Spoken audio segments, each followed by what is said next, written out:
अस्सलाम वालेकुम, मैं हूं मरियम नवाज और आज तारीख 1 सितंबर 2025 है। इस मुल्क के अंदर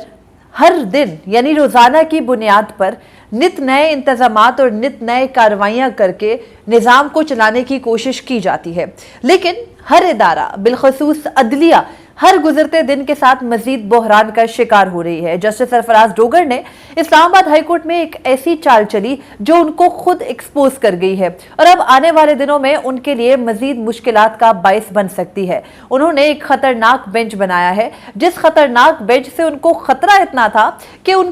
उनको अदालत से तो नहीं निकाल सकते थे, तो उनकी अदालतों को फिल वक्त बंद कर दिया। लेकिन उसके साथ ही जो एक नया बेंच बनाया है वो उनके लिए खतरे का बायस कैसे हो सकता है। और इसके अलावा जो नए आए जजेस हैं इस्लामाबाद हाईकोर्ट के अंदर, उनके हर गुजरते दिन के साथ कैलिबर का अंदाजा कैसे होता चला जा रहा है, उनकी जहानत के क्या जो है वो किस्से हमें समझ में आ रहे हैं, उससे मुतालिक भी अपडेट आपके सामने रखूंगी। हम ये भी बात करेंगे कि आज इमरान खान के तोशा खाना 2 मुकदमे की समाअत एक मरतबा फिर क्यों नहीं हो सकी और इमरान खान के भांजे जो कि जुडिशल रिमांड पर है, उनके जुडिशल रिमांड को भी अदालतें क्यों जो है वो एक्सटेंड करती जा रही हैं और उनको जमानत क्यों नहीं दी जा रही। जो हीले बहाने किए जा रहे हैं उनके अलीमा खानम साहिबा की जुबान में जो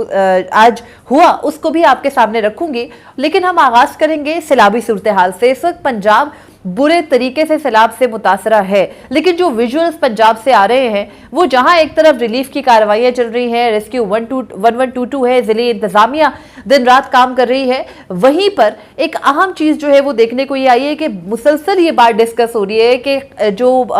सीएम पंजाब है मरियम नवाज शरीफ, वो अपनी जाती तशहीर के लिए बहुत सारे जो इकदामात है वो कर रही हैं। जैसे उन्होंने गुजरात के इलाके में आज एक नोटिफिकेशन सामने आया कि गुजरात में किसी भी शख्स को जाती तौर पर यानी किसी को जाती कैपेसिटी में या हुकूमत के अलावा किसी भी किस्म का रिलीफ कैंप लगवाने पर पाबंदी आयद कर दी है। और ये जो जिले इंतजामिया है गुजरात की, उनकी जानिब से ऑफिशियल जो है मौक़िफ़ है। और हमारे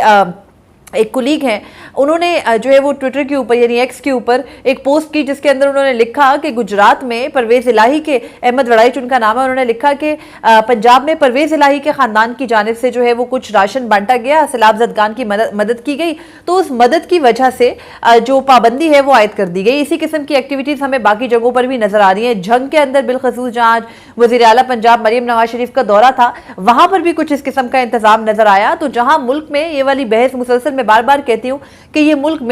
ये वक्त जो है वो मिल बैठने का है, बजाय इसके कि हम मुसलसल तनकीद करें। हमें तनकीद करने के बजाय जो है वो एक दूसरे के ऊपर जो है वो इस वक्त में, इस टाइम पीरियड में एक दूसरे के खिलाफ किसी भी किस्म का जो तनकीद का या किसी भी किस्म का जो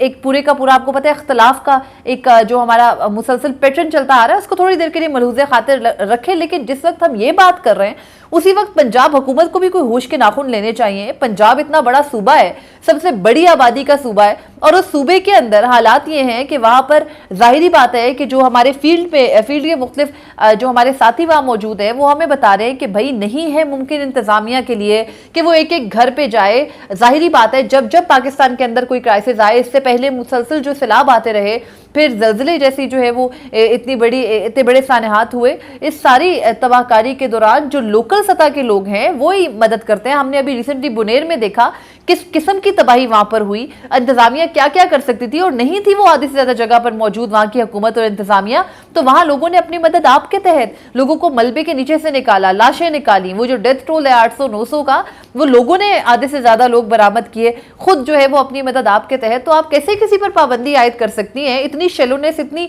जो है वो तंग जहनियत कम अज कम इस आफत ज़दा टाइम पर। ठीक है, ये बात समझ आती है, आप सोशल मीडिया के ऊपर मीम्स शेयर कर रही हैं, being the chief minister of the biggest province जो कि इस वक्त सैलाब से सबसे ज्यादा मुतासर है, वहां पर तबाहकारियां मची हुई हैं, गरीब आदमी बुरी हालत में है, लोगों के जो अपने वहां के मसाइल है, खवातीन के मसाइल है, लोगों के जो रिलीफ से मुतालिक कंसर्न्स हैं, वो तो एक अलग कहानी है। लेकिन जहां आपकी नॉन सीरियसनेस वहां है, वहीं पर ये वाले इकदाम करना यानी पाबंदी आयद कर देना, किसी भी किस्म की जो है वो एड नहीं आएगी। कोई भी जो है ना वो इस टाइम पीरियड में बेवकूफ नहीं होता, हर बंदा मदद करना चाहता है। अलखिदमत वालों का इतना बड़ा सेटअप है। फिर पाकिस्तान तहरीक इंसाफ इंडिविजुअली ये कहती है कि भाई हमारा भी वहां सेटअप था, मदद नहीं करने दी जा रही, जो रिलीफ कैंप्स कायम किए गए हैं। तो अगर इस वक्त पे जाती अनाज एक तरफ से छोड़े जाना चाहिए तो दूसरी जानिब से भी छोड़े जाना चाहिए। जो मुसलसल जो है ना जिनका अपर हेड है और वो किए चले जा रहे हैं हर किस्म का जुल्म, वो इस वक्त तो कम अज कम थोड़ा आवाम के बारे में सोच लें। आवाम तो in the end of the day आपकी ही है ना, इन्हीं में से चले, आप वोट लेकर नहीं आए लेकिन काबिज तो इन्हीं के ऊपर है, तो थोड़ा सा तो रहम करें। मगर बहरहाल जहाँ ये सिचुएशन है वहीं पर हमारी अदलिया के बारे में हम जरूर बात करेंगे। आज के दिन बड़ा दिलचस्प एक जो है ना वो खबर सामने आई, और वो खबर ये थी कि जहां मैंने आपको गुज़िश्ता रोज बताया ना कि जस्टिस बाबर सत्तार और जस्टिस सरदार एजाज इसहाक जो कि खत लिखने वाले जजेस में तो शामिल थे, लेकिन पिछले 1.5 साल से उन्होंने इस निज़ाम के नाक में दम करके रखा हुआ है। उनके सामने कोई मुकदमा आ रहा है, कुछ भी आ रहा है, वो उसके अंदर अपने मेरिट के मुताबिक जो बनता है वो किए चले जा रहे हैं, तनकीद की जद में हैं। उनकी फैमिलीज को जो है वो मुसलसल, खासतौर पर जस्टिस बाबर सत्तार की फैमिली के क्रेडेंशियल्स पब्लिक किए गए, उनको बाकायदा ट्रोलिंग का जो है वो निशाना बनाया गया, लेकिन जज साहिबान जो बनता है वो कर रहे हैं। और हमने देखा कि जस्टिस अतर मनल्ला इन जजेस के बारे में जब बोले तब भी उन्होंने कहा कि ये आजाद जजेस लाने के लिए उनको अदलिया में इतनी तगदो करनी पड़ी, तो वो आजाद जजेस आज पता चल रहा है ना कि उनकी कोई कमजोरी नहीं है इस निजाम के पास, वो डट के खड़े हैं। अब जब कुछ नहीं हो सका तो आज जब छुट्टियां खत्म हुई है ना आला अदलिया की, तो छुट्टियां खत्म होने पर जो चीफ जस्टिस जनाबे सरफराज डोगर है इस्लामाबाद हाईकोर्ट के, उन्होंने क्या किया कि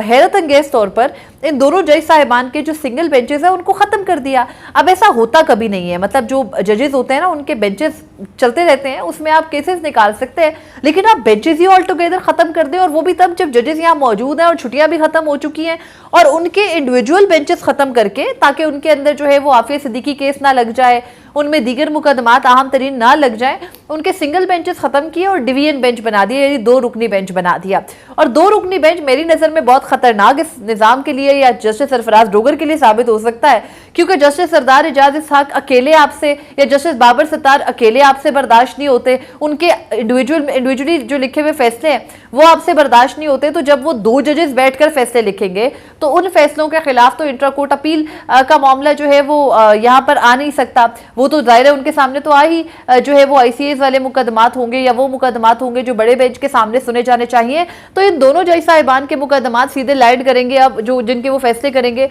वो लैंड करेंगे सुप्रीम कोर्ट में। ये बात भी दुरुस्त है कि सुप्रीम कोर्ट में अगला ही निजाम चीफ जस्टिस जनाब याया खान का कायम है, लेकिन इन दोनों जज साहिबान के खौफ ने आज जस्टिस सरफराज डोगर को बुरे तरीके से एक्सपोज किया। हुआ कुछ है, आज से पहले जो है वो आफिया सिद्दीकी केस जो आज तक एडजर्न हुआ था, 21 जुलाई को जस्टिस सरदार एजाज इसहाक ने उसमें जो है वो तौहीन अदालत का नोटिस किया था वजीर आजम और उनकी काबीना को, और इस बुनियाद पर किया था कि आफिया सिद्दीकी की जो रिहाई है या उनकी वेलबींग है उससे मुतालिक हुकूमत रिपोर्ट जमा करवाए। अब हुकूमत इतनी गैर संजीदा है, यह हुकूमत इन खत लिखने वाले 6 जजेस के खिलाफ इस्टेब्लिशमेंट का इंतकाम इस हद तक ले रही है कि उनकी अदालतों को बेतुकीर करना, उनके हुक्म अदूली करना, उनके फैसलों को ना मानना, उनके फैसलों पर रिपोर्ट ना देना, अपने पूरे एडवोकेट जनरल ऑफिस या अटॉर्नी जनरल ऑफिस को जो है वो ढिटाई के ऊपर लेक्चर दे के वहां खड़ा कर देना, ये मामूल बन गया है। तो जस्टिस सरदार एजाज इसहाक ने पहले वार्निंग दी और जब उनकी वार्निंग के बावजूद रिपोर्ट जमा नहीं कराई गई तो उन्होंने 21 जुलाई 2025 को जो है वो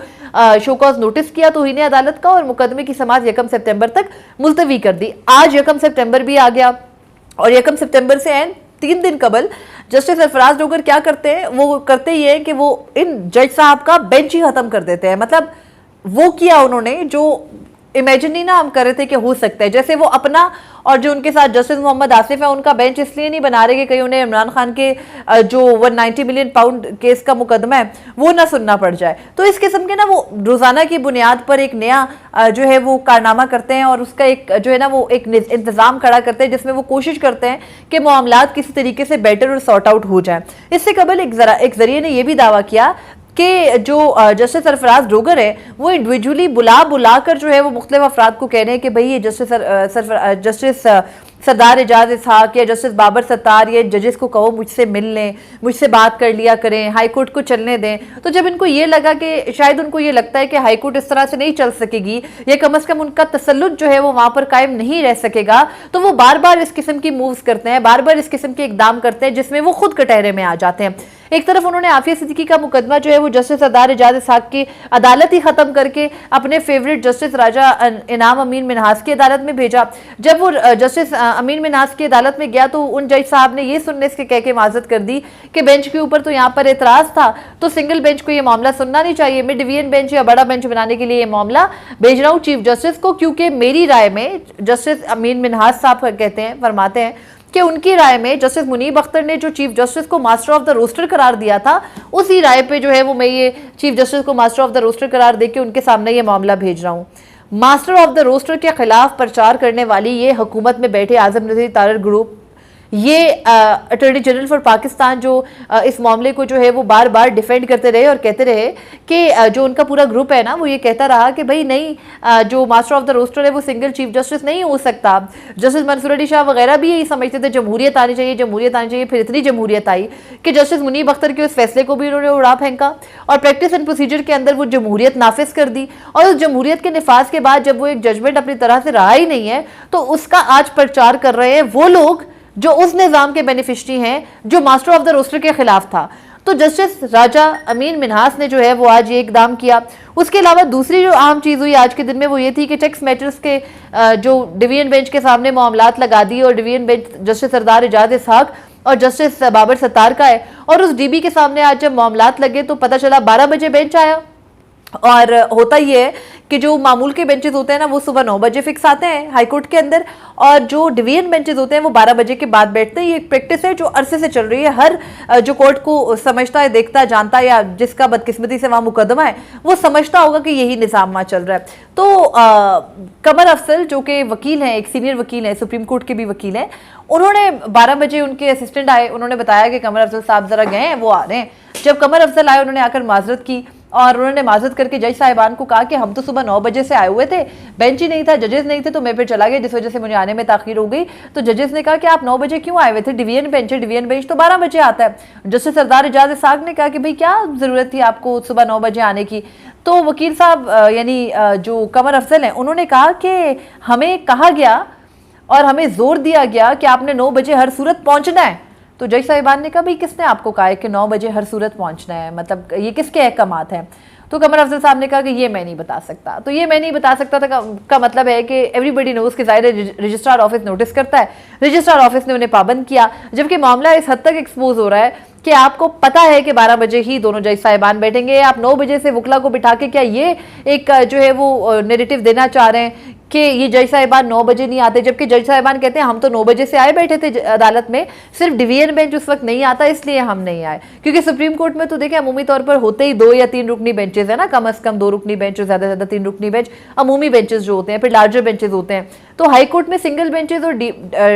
जो डिवीजन बेंच है वो होता है और एक होता है लार्जर बेंच या फुल कोर्ट, उसमें 3 जज से या उससे ज़्यादा बैठ सकते हैं। तो ये बहरहाल मामला था जो कि इस्लामाबाद हाई कोर्ट के हद तक था। और अब मेरे ख्याल में जो इन दोनों जज साहिबान के डिवीजन बेंच में से 2 बहुत कैलकुलेटेड केसेस यहाँ पर होंगे, लेकिन जो केसेस यहाँ पर आएंगे उनके जो फैसले आएंगे ना वो बहुत दिलचस्प होंगे। और उसके अलावा आज ही के दिन जो अलीमा खानम के बेटे हैं शेरशाह, जिनका 4 रोज़ा जिस्मानी रिमांड था, जिसके बाद